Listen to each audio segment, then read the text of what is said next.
Welcome on stage the founder and CEO, Legal Era Magazine Legal Media Group. Please welcome Ms. Akriti Raizada with a good round of applause. Good morning, ladies and gentlemen, and distinguished guests from India and afar. As rightfully said by Shikha, it is very important. First, I would like to thank my sponsors and speakers before starting my welcome to my delegates and attendees. It is a pleasure and great honor to see you all with us. This is our 8th year for Gen Next, and Legal Era this year is celebrating 10th year of Legal Era as a magazine. As I address this August gathering, I'm aware of the great capabilities of this audience, which has made Legal Era a reform machine. We together have actually created a lot of difference since day one that we started off. Each one in the audience is an intellectual and is an expert in their own rights. And together today, we have joined the Gen Next to brainstorm strategies that will usher the next wave of growth in the business legal arena. The theme of this conference, which is Globalization of Business, Regulatory and Reputational Risk in a Nationalistic Global Marketplace, speaks a lot. It's a very interesting theme, which is curated and carved by Robert Wild, along with other distinguished speakers and committee members, who have actually set together to set the tone of this Congress on industry-focused topics, which comes and starts from e-commerce industry, IT, real estate. We are also talking about the personal data protection law. We have speakers like T.K. Vishwanathan, sir, who believes in us and is here for 2 days investing his time with us to discuss with you and to hear the global perspective of the globalization of business. Speaking about risk, I would like to mention that there are plenty of risks these days, and they are fluid in nature. No wonder the only way to tackle them is to anticipate and adopt. The burden of managing risk in markets and protecting the reputation of companies has fallen on the lawyers. Businesses need to understand the development at the local level as much as they need at the global level. Hence, a thorough knowledge of the regulatory market at the global level and the local level is very, very critical. I believe that our speakers and the expert advisors are going to brainstorm and give you interesting insight on the practical aspect on how to take it forward with your companies or in the way you advise the next level of business strategies. I hope that you have a very good 2 days with us. You enjoy the interesting sessions with us. I would also like to mention that among the other highlights that we have, the Gen Next is also celebrating the Women's Day by felicitating women lawyers and general counsels who have broken the glass ceiling. The conference will culminate with the Legal Era Awards, where we celebrate the excellence of the legal fraternity by recognizing in-house team, lawyers, and law firms tomorrow. With that, I would like to have a huge round of applause for the audience, and then would like to conclude that together we can, and together we should now step forward to reform the global legal business community so that we can have a continuous growth towards development. Thank you so much. So yes, ladies and gentlemen, let me begin inviting our keynote speaker with a huge round of applauses and a warm round of cheer. Let's welcome Padma Shri T.K. Vishwanathan, Chairman, Bankruptcy Law Reforms Committee. Good morning, ladies and gentlemen. It's a delight again to be back in Mumbai amongst so many friends and new colleagues. This session, we're going to have 2 addresses and then a question and answer process, hopefully finishing a little later than planned, but not too far into the future so we don't delay the program. This session was created to look at some of the challenges and risks for business and for lawyers, not only in India but across the world. And India is, as we know, with China, one of the 2 biggest countries, populous and market-wise, that many businesses have to deal with, and they can't really ignore it. And central, in my experience, to the role of business is the role of lawyers, both as external advisors and internal advisors, often perhaps less so than they should, but certainly it should be at the high point of their thinking as a moral compass of the company, of the business, and not just doing what necessarily business wants, but hopefully guiding business to do things in a sustainable way that is good for the future rather than simply short-term benefit. Hopefully some of these ideas and issues will be explored during the next 2 days. But I'd like to welcome first Vishwanathan, who's going to give the first address, to be followed by Matthew Sherratt, and then we'll have a general discussion with the panel and questions from the audience. Thank you, Robert, for the kind words. And Mr. Matthew, Mr. Anand Desai, Akriti, and the distinguished audience here. Today's topic is, I've been talking about bankruptcy for a long time, for more than 2 years. When Akriti told me to come here, I thought, what should I speak? It's too wide a topic to touch upon. But having lived through this in the government, when the transition from government control to liberalization was taking place and dealt with many legislations, I thought there are some thoughts which I should share with you. What are the challenges which this globalization, today's topic, is raising? Phenomenal changes have taken place from 1991 when the government shifted many of these functions to the regulatory bodies. When privatization was taking place, we were not sure how we will manage the things. What has happened? Let us first see what is this globalization we are talking about. What is globalization and liberalization? Because it's every day we speak about it. It's upon us. We are within it. Let us see what is the globalization. Globalization, what it has done? It has increased the size of the market, which has become very global, and it has also led to increased competition. No, legal relations in a globalized economy has to be more in terms of contractual basis than on government control. What in fact has happened is globalization of markets. Now, why markets are important, I'll tell you. Governments of the day were controlling our daily lives, sovereign functions. Our daily life was controlled by what the government was doing. But with the government disowning and abdicating itself from the paternalistic role, which I assumed during the collectivist era, and the market started taking over our daily lives. Our daily lives are dictated by market players. Now, the constitutional doctrines which were evolved over the past few centuries were really concerned with limitations upon the government action, state action. Constitution prohibits the state from doing many things and confers rights. It looks as if there were only two players, the citizen and the government.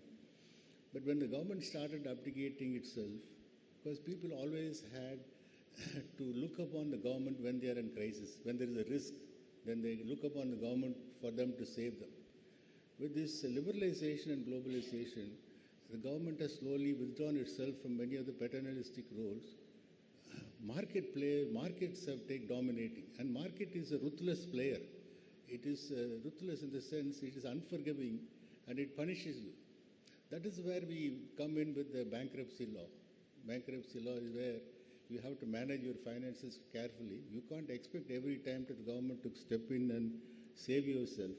So this globalization has led to such a situation where the risk is enormous, and if you are sunk, you are sunk. Then you have to get a real life bankruptcies about that. Let me a little thought about what is globalization. Globalization is not a new phenomenon as we have thought to be. Globalization started long back. There are phases of globalization. Phase one started when Columbus discovered New World, and then he went in search of new continents. And this was dominated by muscle power, by the wind and steam power. That was dictated by that energy sources. And motives were religious or imperialistic, acquisition of new countries or religious reasons. That is a globalization one. Then from 1800 to 2000, what happened? Globalization 2 took place, where the size of the global market shrank from medium size to small size. And the agents of the change were multinational corporations. They were searching for markets, they were searching for cheap labor, so they were trying to shift, and this is a second globalization. And this was powered by transportation, cheapening of transportation costs, steam engines, and railroads. And the third came with this information technology revolution, when we had borders breaking down. Internet sounded the death knell of distance, so we have distances no longer any difference, that doesn't matter. So as we progress slowly into the marketplace, we have to evolve new doctrines. Courts will have to have new doctrines to deal with situations. And the current regulatory models which are governing the financial services are sector-specific and were evolved during the time when predominantly legislative trend was towards state control and state ownership. Each sector was regulated by a separate legal regime with a regulator in position. We had Insurance Regulatory Authority Act, which I had occasion to participate, draft the law, and I was a member of the committee also when we opened the insurance sector. Then we opened up the pension authorities. So we had different sectors, different authorities looking at the sector-specific problems. I think now there is a convergence. Now, having said globalization, we did many things to deal with the problems of liberalization and globalization, but one thing was lacking was an attempt to reform the credit market. Bankruptcy law was lacking, and two attempts were made, both were abortive. They did not pass through mainly because proof of the pudding lies in its eating. A report which has no bill or an act it gets delayed and gets lingering on and nothing comes out of it. So this task was given to me, and we all know what has happened. We got it through against wildest speculations that everybody, when it started, were making fun of me. I said, what are you doing? You're doing to do something which nobody could have achieved earlier. You're trying to amend so many laws, and you're trying to bring in a new concept. This will not work in India. But then, unfortunately, the whole thing has galloped, and it's all because of people like you youngsters, and the young people have carried the mantle forward. I don't want to go back to bankruptcy law and to say how it is required and how it changed, but we have succeeded enormously.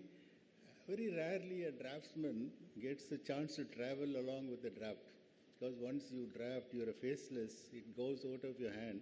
I've done many legislations through my 3 decades of my career in the government, but this stands alone as a feather in my cap for the simple reason.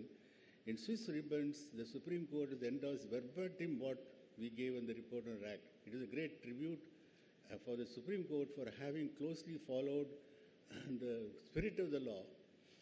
I will not go much into that I'll talk to you on the later, but the risks are enormous in the globalized area, and only one thing which is still lacking, which I could not have done it at that time, was cross-border insolvency. Because today markets are global, debtors have assets elsewhere. Nothing is confined to the borders. And as the dialectics between globalization and nationalization keeps recurring again and again, this will not end this way. It goes on. And whenever China comes in, then they'll say China is doing this, we have to do like that. Cross-border insolvency.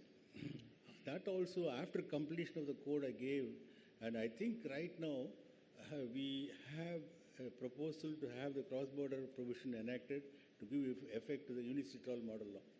Having said that, I would like to interact with you and give you more of my thoughts, because I can go on random talking about many things. I thank you for you have a very distinguished panelist here. I'll be very happy to share some of my thoughts with you. Thank you. Thank you. Ladies and gentlemen, can you hear me? Right. I'd like to thank Legal Era for inviting me to speak. I'm a barrister from England. You may detect from my accent that I'm not an Englishman. I'm a New Zealander. And so I preface my comments with this observation. I may share with many people in this room the experience of having been on occasions patronized by English lawyers and judges.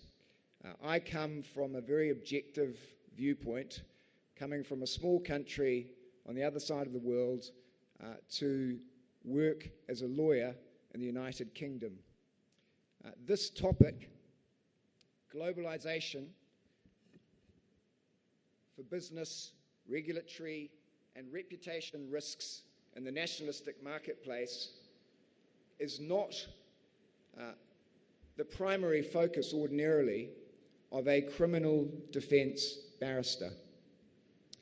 I am not well qualified to tell you about the nationalistic forces that may drive the SEC or the DOJ in America or the Serious Fraud Office in the United Kingdom to bring the prosecutions, whether there are any underlying sinister nationalistic motives for those investigations.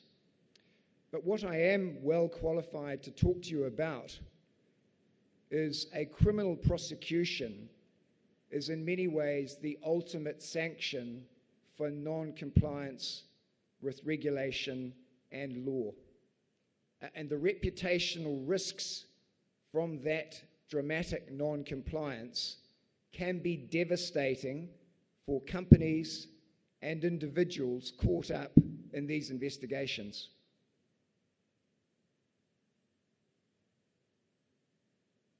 What are the risks? One of the most high-profile areas of law, which is accelerating as an area of interest for corporate lawyers in the United Kingdom, is bribery. 10 years ago, there weren't many criminal lawyers practicing at firms like Clifford Chance and Slaughter and May. But now, their corporate investigation teams are recruiting vigorously, and they're having to go out into the marketplace to find lawyers with those skills and knowledge of what's actually involved in a criminal investigation and prosecution. Why? Because the game has changed remarkably over the past 10 years in this area. The World Economic Forum at the end of last year estimated that corruption accounts for 2.6 trillion US dollars of the world economy. That is 5% of the world GDP is linked to corruption. More than 1 trillion US dollars is spent each year globally on bribes. That is a massive amount of money. And because of that, people have woken up, organizations like the OECD have woken up, and some of these state agencies are now vigorously investigating this scourge, because in many societies, it is a scourge. Corruption fuels war in mineral-rich countries and provides opportunities for leaders in those countries and their families to enrich themselves to extraordinary scale. Public procurement processes cannot be trusted. Public money is spent on roads or weapons that are not needed, when that money could be spent on schools or infrastructure projects that benefit the community. Hospitals, health.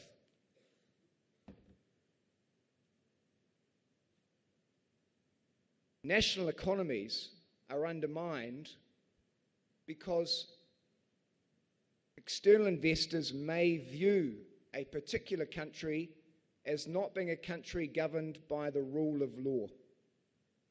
It starts at grassroots with low-level criminal investigations.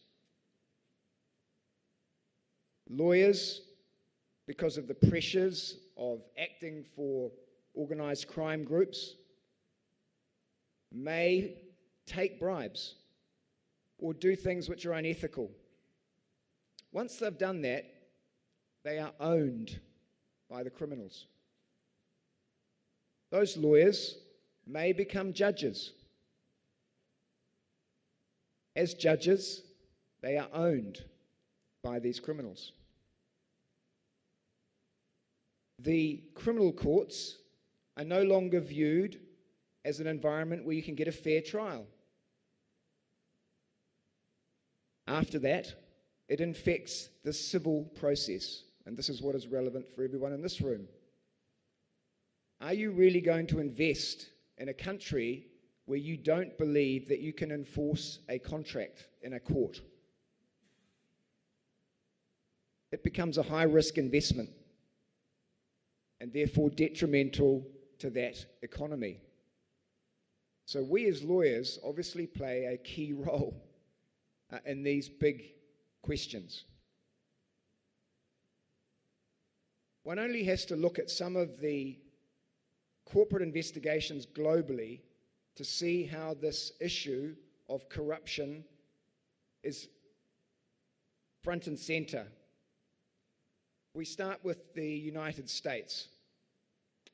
The SEC and the DOJ are very muscular organizations with draconian powers of investigation to compel evidence and to get people to face trial in their jurisdiction. Hot off the press, on the 6th of March of this year, so only 3 weeks ago, Mobile Telesystems, PJSC, a Russian-based telecommunications company, has just agreed to pay £850 million in fines and penalties. £850 million. Now, this is a great example of the exemplar of nepotism and how it can enrich one's family. That case revolves around the daughter of the former leader of Uzbekistan, who used her position. I'm sure she's extremely talented and deserved her position in these state agencies and got there on sheer ability. But she used her position to effectively take bribes and steal from 3 different telecommunications companies. Those investigations involved international cooperation from a number of different countries. Latvia, the Netherlands, Norway, Sweden, all provided assistance to the DOJ, the UK, the SFO, all involved. So this community, this global community, starting to work together to root out this scourge of corruption. And the penalties are astronomical. Closer to home, it was in the Economic Times yesterday morning, I was reading about it. Cognizant Technology Solutions Corporation has just been fined or agreed to pay $25 million in fines because of corruption of a local official in this country. And the headlines yesterday in the Economic Times were as follows: L&T's brand image under a cloud on alleged role in Cognizant scandal. So that was the headline. Reputational damage. This is apparently, I'm not familiar with the company, many in this room will be, of course, a highly reputed company. Those are the headlines yesterday. And there are concerns about impact on share price. In 2018, there were many SEC, DOJ investigations. One of the more high profile was the Societe Generale case in June last year. Societe Generale agreed to pay £585 million to resolve its difficulties arising from bribes paid in Libya. What was interesting about that case, again, the cross-border cooperation, the sharing of the proceeds between the DOJ and the French, they split it 50-50 down the middle. It's good money for states, half of that. So there is a growing trend, and it is accelerating. We can list other high-profile examples. Petrobras in Brazil, 2 former presidents, one imprisoned, one impeached. Talk about reputational damage. NGOs are becoming increasingly influential and powerful in this area.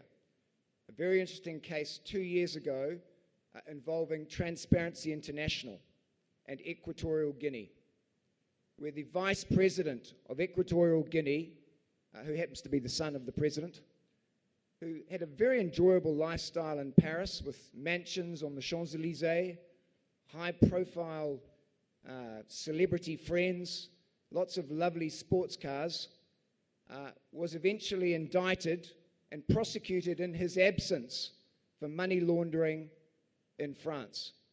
The trial proceeded in his absence, and $100 million worth of assets were confiscated from this young man. Again, I'm sure he's a very talented individual and worked hard to achieve all those benefits. But $100 million for an individual is a lot of money. Switzerland, the Swiss, we just need to say FIFA. The leading article in the Times last weekend was about a $480 million bribe paid via Al Jazeera prior to the tendering process, and another $400 million on top of that. And of course, that was a bit of a conflict of interest because the owner of Al Jazeera happens to be the person who was tendering for the World Cup football. These are massive sums. I'm sure Qatar is a wonderful place to play football. Not particularly hot.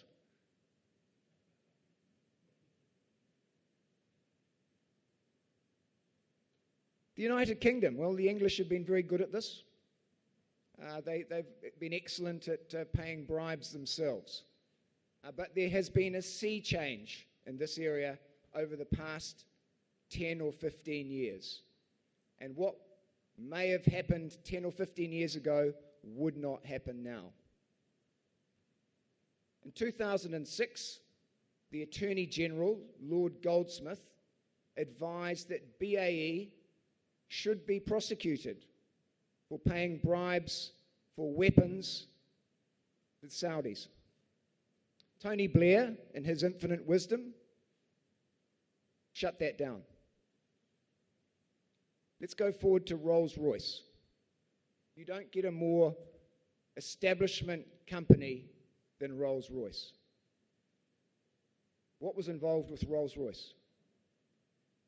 Corrupt payment to agents in Indonesia and Thailand. The use of intermediaries involved in its defense business in India, where the use of intermediaries is restricted. Corrupt payments to agents in connection with the supply of gas compression equipment in Russia between January 2008 and December 2009. Failure to prevent, which under the Bribery Act 2010, you have to prevent, and you can be prosecuted for failing to prevent, so it's a positive requirement in the United Kingdom. Failure to prevent bribery in China and Malaysia. It was a game changer. I was at the fraud investigation panel conference in 2017, just after Rolls-Royce entered into the deferred prosecution agreement, and the speaker that day was Sir Edward Garnier, MPQC, who was a driving force behind the Bribery Act and behind that DPA with Rolls-Royce. £497 million paid by Rolls-Royce under the deferred prosecution agreement. So Edward was quite pleased with that sum of money. And he was very clear about it. In the age of austerity, that's a lot of hospitals and a lot of schools. Now, recently, the directors who are under investigation, it's been announced, will not be prosecuted. But think about their reputational damage. That investigation has been hanging over their heads for years. Who's going to employ them with that hanging over their head? Imagine the stress of being involved in that type of investigation. The one thing British courts do is punish those engaged in corruption very severely. the prison sentences are heavy, up to 10 years in prison. No plea bargains in the UK. Of more recent note, we have poor old President Trudeau. Bit of reputational damage, you might think, there because of his fallout with his Attorney General. So what is our role? We are lawyers. And if I may, let's talk about the British Attorney General, Geoffrey Cox. Happens to be my head of chambers. I know Geoffrey very well, have known him for 23 years. There's something going on called Brexit at the moment. You may have heard about it. Don't know if it's going very well or not.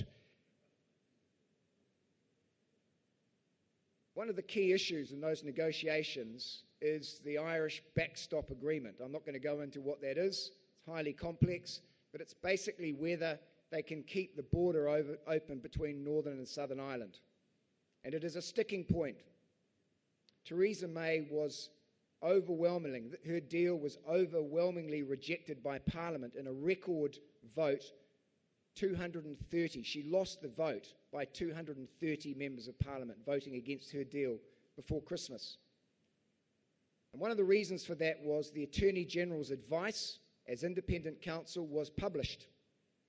And he said there was no legal out for the UK from the withdrawal agreement. They could be stuck in that agreement indefinitely, which was a huge issue for the members of Parliament.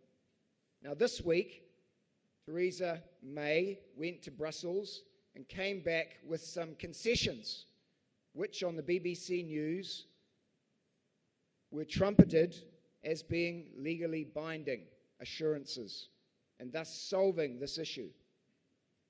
So the Attorney General, who sits with Parliament,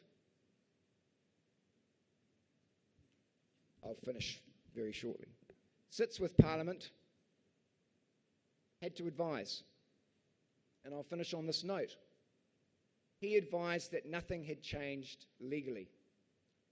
So why do I say that and give you that example? Imagine the ramifications of him succumbing to what must have been huge political pressure. Imagine the ramifications for his client. But unlike Lord Goldsmith, he gave robust, independent advice. And so I say to all of us, whether we are criminal defense lawyers, whether we are solicitors acting for law firms and advising the client, or whether we are in-house counsel, the reputational risks of not giving robust and independent advice are stark. And perhaps that is something that we can all think about. I won't ask for a show of hands who thinks that it was right or wrong for the Attorney General to give independent advice. That's perhaps something that we can reflect on over the next 2 days. Thank you. Thank you, Matt, for those stimulating ideas. Anand, I know we have to finish this session soon, but I'd value your thoughts in some of those topics, particularly of what Vishwanathan said about the impact on the daily life of people here in India and this reputational concept of risk. How are these things playing out in India in the sort of investor fraud and financial scandals that we read about that happen, not here as well as other countries, but in your experience? I think the banking system has certainly had a lot of flack in the last couple of years. The insolvency proceedings are new in terms of the way Indian judges are looking at recovery today as compared to earlier. I know that several people feel that the insolvency process is also being used as a pressure tactic quite often, in terms of once you're in that process, it's not easy to get out at the other end. And I think restructuring is still to evolve. I hope it evolves quickly, because that is the ultimate intent, not to just wind up all the companies, but to try and restructure what you can, sell the assets you can, and keep the business going. I think the sea change in terms of reputation, which is being spoken about, and it's a little worrying at times. An investigating agency, and we have many of them in India, is often known to give information to the press. And I think that's where the reputation issue comes in way before any kind of analysis has taken place, information is gathered, proceedings start. And once your reputation is gone, as we know, it's very difficult to actually get it back because the press will write a little article somewhere as a correction. And maybe that's something to be looked at specifically given the issues we have. It's nice to have headline news, as you rightly said. But at what stage should that actually be permitted, and at what stage is it defamatory and should it be stopped? I think those are some of the issues that we are currently grappling with. And let's see how it pans out. Do you think we see in Australia and other parts of Asia a real emphasis to hold individuals, companies, but individuals accountable for their behaviour? Are you sensing that sea of accountability in India? Is it happening? It's happening. It's happening much more. And I think the New Companies Act also has a concept of a person who's ultimately responsible as an owner. It's subject to interpretation again, whether it's an individual who owns shares or an individual who can control through various entities. But whether it's SEBI, the Security Exchange Board, the Serious Fraud Investigation Office, I think they're going to look more and more at the individuals who are actually controlling their entire exercise. And the flip side there, I think, is going to be the role of the independent directors, who we are trying to give more and more power to. But the information they can actually get necessarily is limited. I think that balancing is also going to have to pan out, because several people I know are worried about becoming independent directors, given the way so many scams are being unearthed. Vishwanathan, do you have any closing thoughts on this question of the balance between the desire of business to expand and develop and the impact on the daily life of individuals? Is there a balance that can be achieved? I think this balance will evolve. I think the courts are there ultimately to bring down a balance. But I think most of the problems we are witnessing here is because we have shifted the whole basis of liability. See, from the debtor in possession, we shifted to creditor in possession. Management controls was taken away. Then you have, this is never been. Then you have from net worth erosion test, we moved over to default-based test. The whole basis of liability is being shifted. People were not quite used to it. Secondly, most of the issues we face here are legacy issues. When we transit from one sort of a legal framework to a different sort of a legal framework, because India, we are more focused on bank-financed credit rather than bond financing out from the market. And this has led to a lot of problems. I think our focus was on that people should be able to raise credit from the market. They should not depend upon financial institutions. And the bond market was non-existent. But this excessive dependence upon bank finance and this transition is causing all these few cases, hard cases. And I think this will be sorted out in the course of time. And I'm very happy the Supreme Court is very much alive to the spirit of the whole process, and then it will stabilize in the due course of time. And personal insolvency we have not still implemented for the simple reason that is bound to raise a lot of more social issues. We are waiting for corporate insolvency to take root. And one of the main problems we face here is a resolution professional. As a profession is evolving, and professionals have to become more acquainted with the market players, and that is happening. It's happening. The bankruptcy board is also taking a proactive lead, and things will even out in the course of time. Of course, no man should be a judge of his own cause. Being an author of the code, I should not think my code is the best one, but it's all in the hands of those who operate it, and it's going on very well. On that note, Goldman Sachs, of course, is a world-reputed company, but so was the Malaysian government, and so was J-Lo, and so was 1MDB. And as Matthew says, there's a circle of time and events that come back to bite people when they think they've done something that's good and makes money. But on that note, thank you for your questions, and I'd like you to join me in thanking this wonderful panel for contributing to the opening session today. Thank you.